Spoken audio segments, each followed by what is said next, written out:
میں نے اس موضوع کے اوپر آج چند گزارشات آپ کی خدمت میں پیش کرنی ہے۔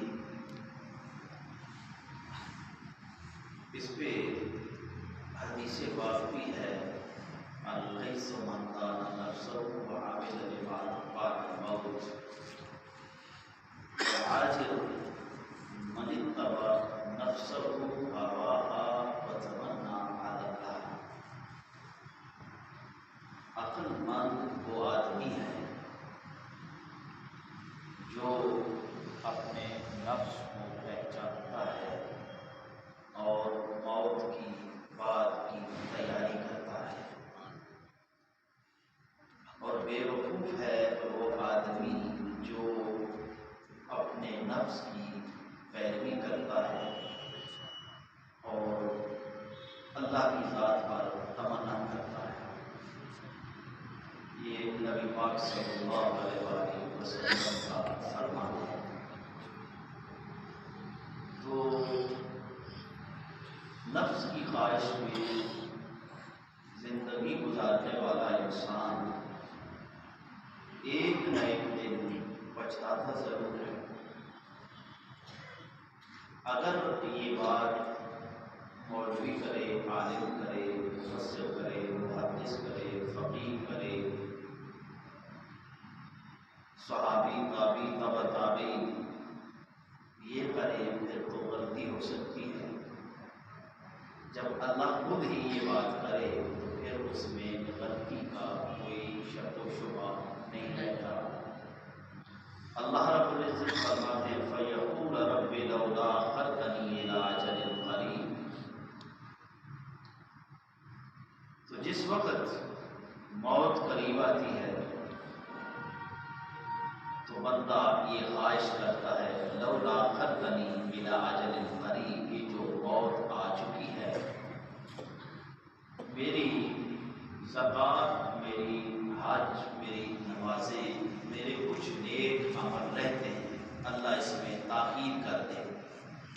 یہ موت جب سر پہ آ جاتی ہے اس وقت بندہ یہ خواہش کرتا ہے، اور جب موت کا فرشتہ سامنے نظر آ جاتا ہے اس وقت بندہ اس خواہش کا اظہار کرتا ہے۔ تو اللہ تعالیٰ فرماتے ہیں وَلَن يُؤَخِّرَ اللَّهُ نَفْسًا إِذَا جَاءَ أَجَلُهَا۔ جب یہ اجل، یہ وقت مقرر جب آ جاتا ہے تو پھر اس میں تاخیر نہیں ہوتی۔ تو سیانے لوگ کہتے ہیں نا، اس وقت کیا ہوا جب چڑیاں چگ گئی کھیت، تو پھر پچھتانے کا کوئی فائدہ نہیں ہے۔ بات موقع کی ہے اور موقع اللہ رب العزت نے دے دیا ہے۔ یہ یاد رکھو، ہر اس عمل کے لیے بندہ پہلے تیار ہوتا ہے جس کو اس نے کرنا ہوتا ہے۔ ہر مشکل کے لیے بندہ تیار ہوتا ہے جس کو اس نے کرنا ہوتا ہے۔ مثال میں دیتا ہوں، جس وقت تو سردیاں آتی ہیں تو بندہ پوری تیاری کرتا ہے، گرم لباس خریدتا ہے، کوٹ، جرابے، گرم ٹوپی، یہ اس تیاری میں لگ جاتا ہے۔ کیوں جی؟ کس لیے کر رہے ہو؟ اس وجہ سے کہ سردی سے بچنا ہے، بچے کی پیدائش ہونی ہے، اس سے پہلے تیاری شروع ہو جاتی ہے۔ کیوں جی؟ بچہ بچی پیدا ہونے والا ہے، اس کے لیے ہم تیاری کر رہے ہیں۔ سفر پہ جانا ہے تو بندہ پہلے تیاری میں لگ جاتا ہے، اس کے لیے زیادہ راہ کو اکٹھا کرتا ہے، اپنے سفر کی ضروریات کو پورا کرنے کے لیے ان کو اکٹھا کرتا ہے تاکہ راستے میں مجھے پریشانی نہ ہو۔ رمضان کا مہینہ آتا ہے، افطاری کے لیے ساز و سامان بعض لوگ پورے مہینے کا خریدتے ہوئے اور بعض لوگ اثر تک اپنی ہر چیز کو پورا کرنے کی کوشش کرتے ہیں۔ کیوں جی؟ روزہ افطار کرنا، حالانکہ اس میں ابھی پتہ ہے ٹائم بھی ہے، لیکن جو ہی زور پڑھتے ہیں اس کے بعد آہستہ آہستہ روزے کی تیاری کے لیے وہ اپنی حرکت میں لگ جاتے ہیں، ساز و سامان تیار کرنا، افطاری کا، اس لیے کہ روزہ افطار کرنا ہے۔ تو قصہ مختصر کہ انسان اپنی ہر مشکل کے لیے اپنے آپ کو تیار کرتا ہے، ہر نظام کے لیے تیار کرتا ہے، گرمی سردی کے لیے اپنے آپ کو تیار کرتا ہے۔ تو صاحبوں، پھر انسان کو قبر میں جانے کے لیے بھی تیاری کرنی چاہیے، کیونکہ وہاں پہ بھی تو ہر طرف سے تاریکی ہوگی، وہاں پہ ہر طرف سے بندی ہوگی، ہوا بھی نہیں ہوگی، تو اس کے لیے بھی تیاری جو ہے وہ بہت ضروری ہے۔ سیدنا عثمان غنی رضی اللہ تعالیٰ عنہ جب قبر مبارک دیکھتے نا قبر کو تو آپ کی داڑھی مبارک آنسو سے تر ہو جاتی، آپ کا سینہ جو ہے یہ آنسو سے کپڑا گیلا ہو جاتا تھا۔ اس لیے جب آپ سے پوچھا جاتا کہ آپ اس قبر پہ اتنا کیوں روتے ہو، فرماتے تھے یہ پہلی منزل ہے، اگر یہ آسان ہو گئی تو آگے ساری آسان ہو گئی، اگر اس میں مشکل آ گئی تو آگے ساری مشکل آئے گی۔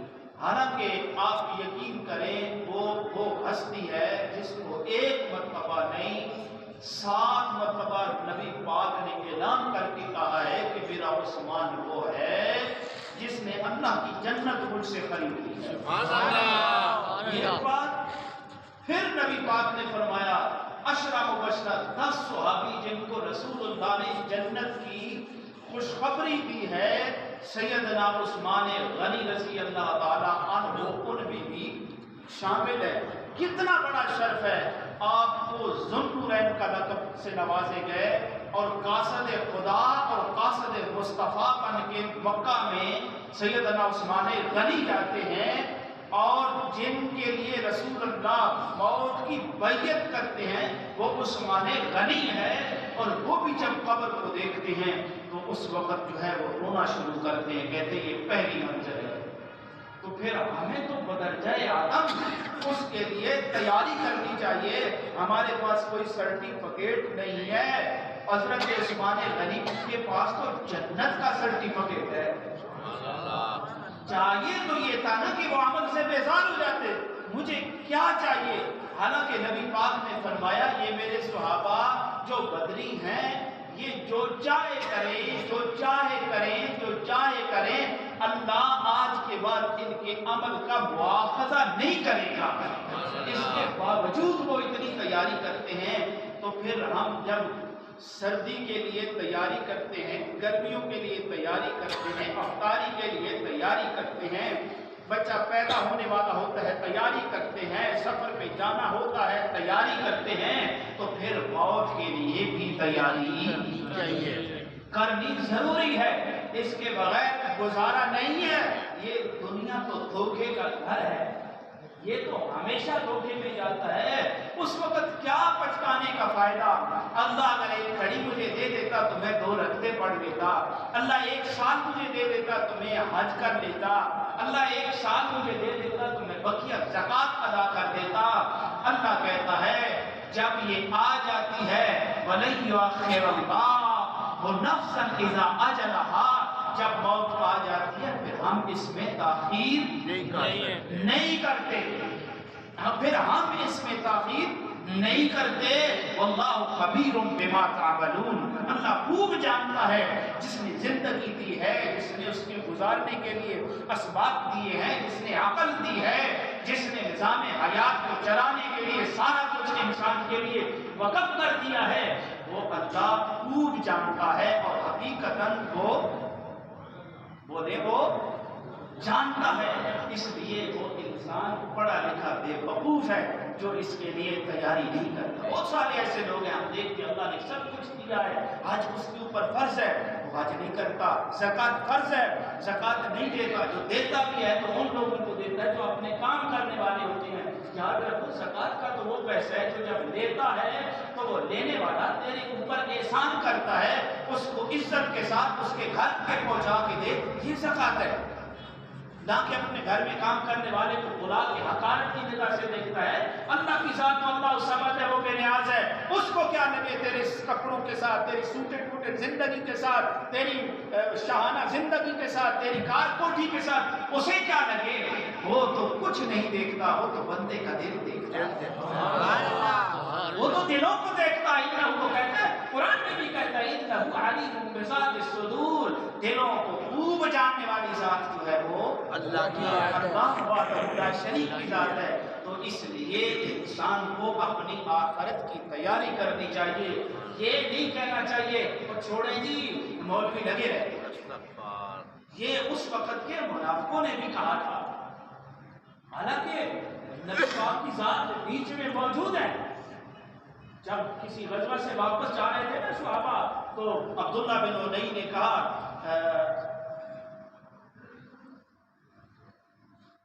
جب ہم مکہ میں مدینہ میں جائیں گے نا تو یقولون لئن رجعنا الى المدینہ لیخرجن الاعز من الاذل، لیخرجن اعز منہ الاذل، عزت والے ذلت والوں کو مدینہ سے نکال دیں گے۔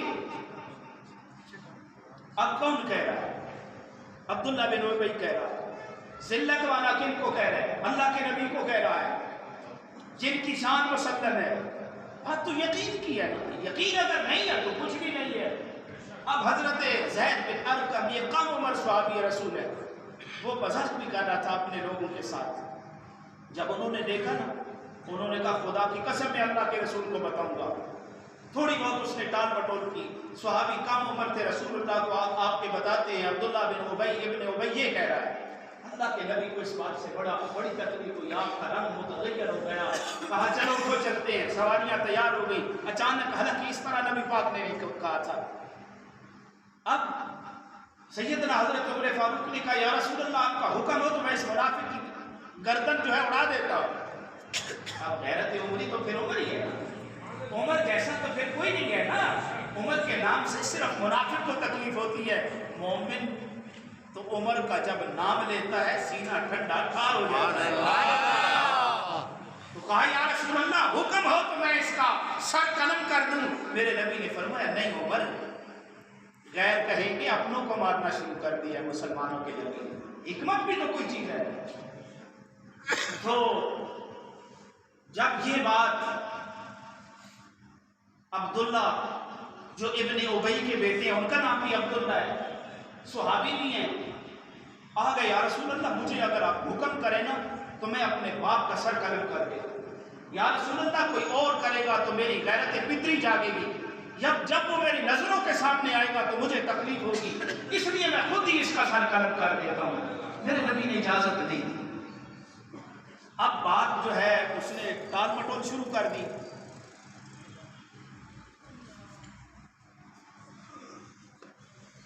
اب گھروں تو دو بن گئے، بھائی وہ سردار بھی ہے، وہ مال و دولت والا بھی ہے، قبیلے والا بھی ہے، شان و شوکت والا بھی ہے، ادھر ایک بچہ ہے۔ تو اب یہ زید بن ارقم جو صحابی رسول ہیں، بچپنا بھی ہے، عمر بھی کم ہے، یہ چھپنا شروع ہو گئے۔ لیکن کبھی رسول اللہ کی طرف جاتے پھر جا کے چھپ جاتے، کبھی رسول اللہ کی طرف جاتے پھر چھپ جاتے۔ اب ان کو یقین تھا کہ اللہ قرآن نازل کرے گا، بات یقین کی ہے، بات یقین کی ہے۔ وہ مذاق کرتا ہے، بڑی عمر کا آدمی ہے، قبیلے کا سردار بھی ہے، مال دولت بھی رکھتا ہے، ان کی عمر چھوٹی ہے، بچپنا ہے، لیکن بار بار گھوم کے رسول اللہ کی طرف آتے ہیں۔ حق تو پھر ہوگا نا، سچ تو پھر ایک دن ہونا ہے۔ تو اللہ کے نبی نے پڑاؤ کیا، لمبے صبر کے بعد پڑاؤ کیا، پھر اٹھ کے چل پڑے، پھر اٹھ کے چل پڑے۔ تو جس وقت مدینہ شہر قریب آتا ہے، یہی حضرت عبداللہ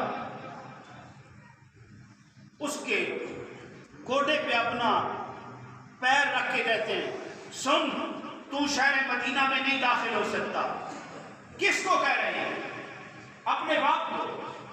جو بھی گزرتا ہے کہتا ہے اتنا فرما بردار بیٹا، باپ کی اتنی بدتمیزی کر رہا ہے، ہر کوئی بات کرتا ہے۔ انہوں نے تلوار اٹھائی ہوئی ہے، کہا تو نے کیوں کہا؟ جب تک اللہ کے نبی اجازت نہیں دیتے میں تجھے شہر مدینہ میں داخل نہیں ہونے دیتا. تو کہتا ہے ذلت والوں کو عزت والے نکالیں گے. ہمارے نزدیک اگر کوئی عزت والا ہے تو وہ اللہ کا رسول. سبحان اللہ. اور ہر ایمان والے کے سامنے اگر کوئی عزت والا ہے تو وہ اللہ کا رسول ہے. پھر وہ عزت والے ہیں جو اللہ کے نبی کے ساتھ جڑے ہوئے ہیں. سبحان اللہ. سامعین محترم، آیت نازل ہو جاتی ہے. اللہ قرآن کو نازل کرتا ہے. جب اس کو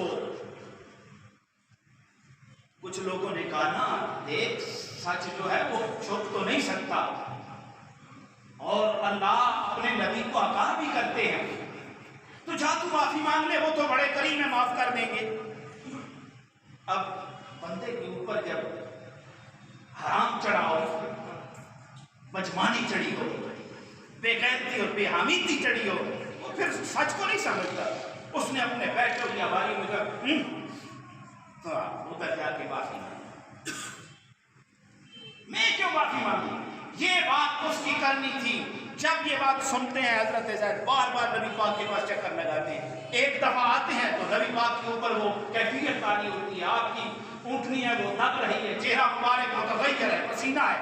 آپ سمجھ گئے کہ ابھی اللہ بالکل نازل فرمائے گا سچ. جب آپ کی حالت نارمل ہوتی ہے تو آپ حضرت زید بن ارقم کے کان سے پکڑتے کہتے یا غلام صدق اللہ، اللہ نے سچ فرمایا تیرے بارے. ونزلت سورۃ المنافقون، اور اللہ نے سورۃ منافقون نازل فرما دی ہے.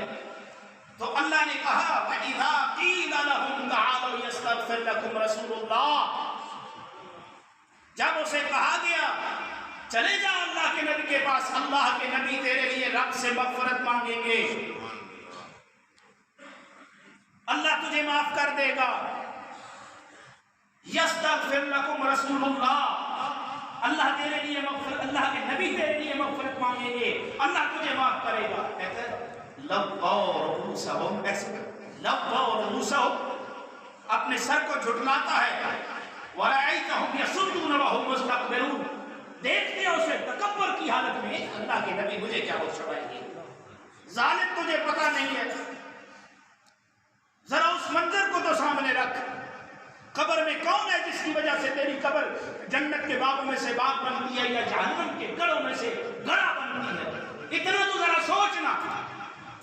جب رسول اللہ کی صورت دکھائی گئی، اتنا زبان سے نکلتا ہے ہوا رسول اللہ، رب آواز دے کے کہتا ہے میرے فرشتوں بندہ سچ کہتا ہے. اس بات کو بھی چھوڑ، جب قیامت کا مجمع لگا ہوگا، بھرا مجمع لگا ہوگا قیامت کا، سورج سوا نیزے پہ ہوگا، بندہ پسینے میں شرابور ہوگا، ماں باپ بھائی بہن رشتہ دار سب جب ساتھ چھوڑ جائیں گے، یہاں تک کہ 1,24,000 انبیاء کے پاس بھی گروہ در گروہ بن کے جائیں گے، وہ بھی کہیں گے الہ غیر.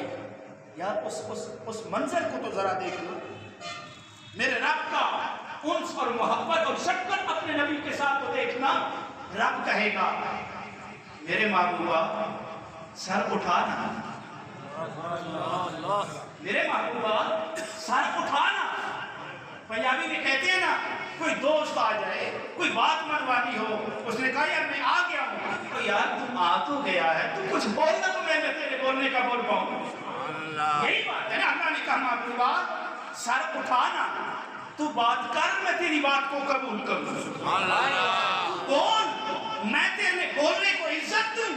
میرے محبوبہ تو شفاعت کر، میں تیری شفاعت کو قبول کروں. تو جس کو کہتا جائے گا میں جنت میں داخل کرتا جاؤں گا.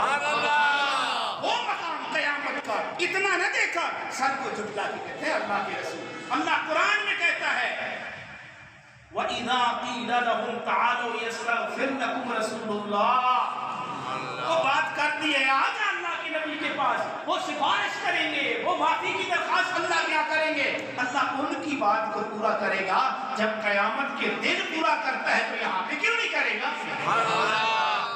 اتنا نہ دیکھا، اللہ نے قرآن نازل فرما دیا. تو سامعین اس وقت بھی منافق یہی کہتے تھے، چھوڑو جی، آج بھی منافقین کا یہی بھائی ذرا عقل سے کام لے، اس لیے میں نے یہ موضوع رکھا ہے۔ کیا کہا تھا میں نے؟ پڑھا لکھا بے وقوف، پڑھا لکھا بے وقوف ہے نا، جس کو کل کی فکر نہیں، پڑھا لکھا ہی بے وقوف ہے نا۔ اللہ کچھ اور کہتا ہے، ہم کچھ اور کہتے ہیں۔ اللہ کے نبی نے تو پہلے بتا دیا، القیس من دان نفسہ وعمل لما بعد الموت۔ عقل مند ہے وہ آدمی جو کل موت کے لیے تیاری کرتا ہے۔ والعاجز من اتبع نفسہ ہواہا وتمنى علی اللہ، وہ بے وقوف ہے جو پیروی تو اپنے نفس کی کرتا ہے اور تمنا علی اللہ، توقع اللہ کی ذات کے اوپر رکھتا ہے۔ اللہ کے نبی نے تو سارا بتا دیا، رب خود بھی بتا رہا ہے، وہ جب تیری موت آئے گی وَأَنْفِقُوا مِمَّا رَزَقْنَاهُمْ مِنْ قَبْلِ أَنْ يَأْتِيَ أَحَدَكُمُ الْمَوْتُ، اس سے پہلے اپنا مال اللہ کے بندوں پہ خرچ کر، جب موت آ جائے گی فَيَقُولَ رَبِّ لَوْلَا أَخَّرْتَنِي إِلَىٰ أَجَلٍ قَرِيبٍ، جب موت آئے گی پھر کیا کہنے کا مطلب، کیا فائدہ ہوگا؟ کاش کہ مجھے 2 گھڑیاں مل جائے، میں 4 نمازیں پڑھ لوں، 1 سال مل جائے میں حج کر لوں، 1 سال مل جائے میں زکوٰۃ دے دوں۔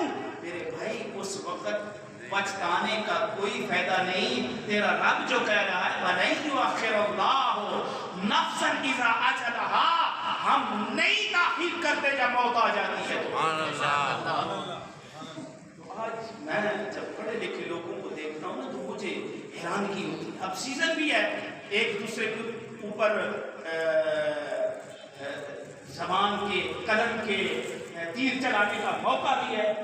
جس طرح ایک طرف سے بچھاڑ ہوتی ہے جی یوتھ یہ کر گئے، دوسری طرف سے بچھاڑ ہوتی ہے پٹواری یہ کر گئے، اور خدا کا خوف کر۔ اللہ کہہ رہے برے ناموں سے نہ پکارو، یہ تمہارے دینی بھائی ہیں، تم مسلمان ہو، تمہاری اصل ایک ہے، تمہارا نبی محمد ہے صلی اللہ علیہ وسلم۔ وہ اتنا تو سوچ تو کس نبی کا کلمہ پڑھتا ہے اور اپنے بھائی کے اوپر۔ میری بات سنو، ادھر میری طرف میری بات سنو توجہ کے ساتھ، یہ کلمات کہنا حرام ہے ایک دوسرے کو۔ وَلَا تَنَابَزُوا بِالْأَلْقَابِ، آپ سب کی طرح وَلَا تَنَابَزُوا بِالْأَلْقَابِ، ہاں وَلَا تَنَابَزُوا بِالْأَلْقَابِ، برے نفسوں کے ساتھ ایک دوسرے کو نہ پکارو۔ آگے بِئْسَ الِاسْمُ الْفُسُوقُ بَعْدَ بِئْسَ الِاسْمُ الْفُسُوقُ بَعْدَ الْإِيمَانِ، محمدی ہونے کے بعد، ایمان والا ہونے کے بعد رب کے ہاں سب سے ناپسندیدہ یہ بات ہے کہ تم ایک دوسرے کا برا نام، ایک دوسرے کے ساتھ مذاق کرو، ایک دوسرے پہ طنز کرو۔ یہ مسلمان کی علامت نہیں ہے، یہ منافقین کا کام ہے۔ تو ناسمجھی میں کیوں اپنے ایمان کو ضائع کرتے ہو؟ اور ان کی خاطر اب تو زمانے کو بھی پتا چل چکا ہے ان کی اپنی کوئی اوقات نہیں ہے، اور بولو تو صحیح، ان کی اپنی کوئی ویلیو نہیں ہے، یہ تو ڈگیاں ہیں، کسی کے ہاتھوں میں کھیلنے والے ہیں۔ مجھے بھی پتا ہے، آپ کو بھی پتا ہے، یہ کن کے اشاروں پہ ناچنے والے کھلونے ہیں۔ میں قسم کھا کے کہتا ہوں، قرآن میرے سامنے پڑا ہے، جو بندہ کہتا ہے میں پتہ نہیں 15 دفعہ وزیر رہ چکا ہوں۔ میں خود وہ جب فارم جمع کروانے گیا تو میں بھی تھا ادھر، ایک پولیس کا ملازم بھرتی میں ایک پھول لگا ہوا ہے، ینگ لڑکا، جب وہ رخ واپسی کا کرتا ہے وہ کلپ لگا دیتا ہے، اللہ ان کو گن لے، اللہ یہ بھی روئیں، ان کی نسلیں بھی روئیں۔ جب بات وہ سنتا ہے، سیاسی لیڈر ہے، 15 دفعہ وزیر ہونے کا دعویٰ بھی کرتا ہے، سارے سمجھ گئے وہ پنڈی کا بھی ہے، یوں اس کی طرف دیکھتا ہے، منہ اتنا سا بن جاتا ہے۔ وہ بھرتی میں یہ ملازم حرکت کرتا ہے، اور میں نے کہا بھائی تو بھرتی میں ہے، اپنی تجھے خوف نہیں؟ اس نے کہا چھوڑو جی یہ کھلونے ہیں، ڈر پہلے تھا ہمیں، اب ہمارا ڈر بھی اتر گیا ہے۔ ان کی خاطر اپنے ایمان کو خراب کرتے ہو۔ سارے PTI والے بھی برے نہیں، سارے نون لیگ والے بھی برے نہیں، سارے لبیک والے بھی برے نہیں، جتنی جماعتیں ہیں یہ مسلمان ہیں، تمہارے بھائی ہیں، ووٹ اپنی مرضی ہے جس کو دو، یہ تمہارا حق ہے۔ ملا کو موت پڑتی ہے صحیح بات کرتے ہوئے، کیوں نہیں اس قوم کو بتاتے ہو کہ شرازہ قوم کا بکھرتا چلا جا رہا ہے، اور تم اپنی ڈگڈگی۔ ویسے میں تو نیوٹرل ہوں، نیوٹرل اچھا نہیں ہوتا، میں کسی جماعت کا نہیں ہوں، میں سب کا سانجا ہوں. یاد رکھو سانجی ماں اور سانجی بیوی بھی اور سانجی بیوی بھی. سانجا مولوی کدو چنگا ہے، سانجا مولوی کدو چنگا ہے. لیکن میں یہ درد کے ساتھ آپ کو کہہ رہا ہوں، اللہ قرآن میں کہہ رہے سورہ حجرات پڑھ لیں. ویسے حافظ صاحب نے وہ آیت مقدسہ پڑھ لی ہے، میں داد دیتا ہوں ایسے حافظوں کو. ہمارے حافظ بھی بہت سارے ایسے ہوتے ہیں جو صرف نام کے حافظ ہوتے ہیں، ساری زندگی اس دین اور قرآن پہ ظالم کھاتے ہیں اور 4 سورتیں سیدھی یاد نہیں کرتے. وہ حرام خورو اس پہ کھاتے جو تو اس کو صحیح بھی تو کرو نا. بچمانو کیوں دھوکہ دے رہے اپنے آپ کو اور خدا کو؟ ناراض تو نہیں ہو رہے؟ سنو پھر اللہ کیا کہتے ہیں، لا يسخر قوم من قوم عسى ان يكونوا خيرا منهم. کوئی قوم کسی قوم کے ساتھ نہ مذاق کرے، ہو سکتا ہے وہ تجھ سے بہتر ہو. کوئی مرد کسی مرد کے ساتھ مذاق نہ کرے، ہو سکتا ہے وہ اللہ کے ہاں تجھ سے بہتر ہو. میں جب بی اے کا اسٹوڈنٹ تھا اسکرمان کالج میں، ہمارے سیاسیات کے پروفیسر اسلم صاحب کہا کرتے تھے بیٹا ہماری عزت کرتے ہو، گیٹ پہ کھڑے چوکیدار کی بھی عزت کیا کرو. کیا پتا یہ تمہارے رب کے ہاں ہم سے زیادہ عزت والا ہو. عزت والا تو وہ ہے جو رب کے ہاں عزت والا ہے. اس کی عزت کیوں نہیں کرتے؟ اس قوم کا دماغ خراب ہو گیا، خمار چڑھ گیا، ایسے پیسے کا نشہ چڑھ گیا ہے. یعنی ان کی عزت کوئی نہیں جو تمہیں سلام نہیں کرتا، جو تمہیں جوتے کی نوک پہ رکھتا ہے، اس کی عزت کرتے ہو. ان کی کیوں نہیں عزت کرتے جو تمہارے رشتہ دار ہیں، جو محلے دار ہیں، جو کام کرنے والے ہیں؟ پریشان نہیں ہونا. وَلَا تَلْمِزُوا أَنفُسَكُمْ وَلَا تَنَابَزُوا بِالْأَلْقَابِ. اللہ کہہ رہے برے نام نہ لو، طنز نہ کرو ایک دوسرے کے اوپر. یہ پٹواری بن گیا اور یہ یوتھیا بن گیا. نہیں، تمہارے بھائی ہیں، مسلمان ہیں، عزت کرو ایک دوسرے کی. اسلام عزت کا حکم بھی کرتا ہے، ترغیب بھی کرتا ہے. یہ اسلام ہے. سمجھ آ رہی ہے؟ ویسے ہم کہتے ہیں مولوی تو لگے رہتے ہیں جی، مولویوں کی کیا بات ہے. مولوی نہ ہوتے نا، توجہ میری طرف، مولوی نہ ہوتے تو پھر یہ اردو نصارہ میں تو فرق ہوتا.